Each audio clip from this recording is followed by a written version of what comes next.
Sa number 3, mga farmer beneficiaries ng DAR ang ginhatagan sang ihibalo kung paano ang natural nga pamaagi sa pagdula sang RSSI sa ilang nga katubuhan.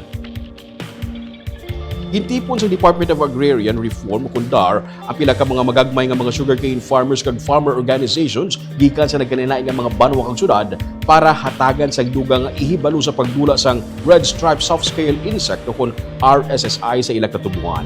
Ang entomologist kasi Dr. Ravindra Joshi ang naging main speaker sa mga training kag forum. Isa siya ka scientist nga nagatutok sa entomology, ang branch sang zoology nga nagatuon sa mga insekto kag sang ila sini nga interaction sa environment sa tawo kag iban pa nga living things.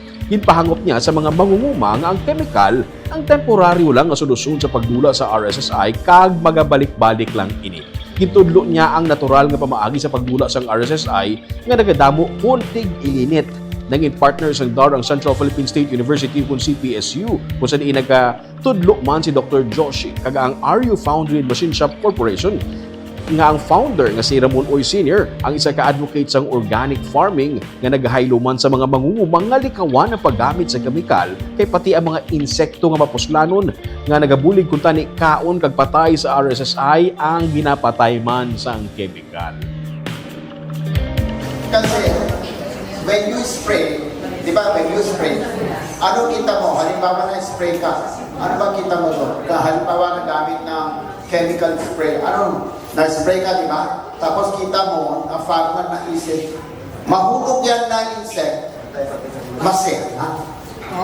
Di ba? Masaya, kasi patay na.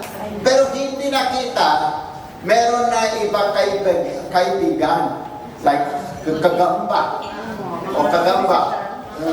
Tapos meron na iba klase best, meron na iba klase beneficial organism.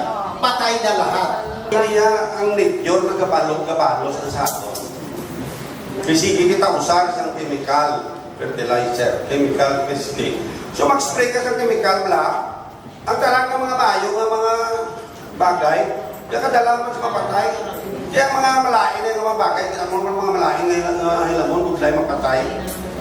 So dapat, I think lesson na ni sa ato, no? Ay opener ini nga nakatabo ni sa aton subong, na dapat, magamit na kita sa natural, yung mga kamaagi,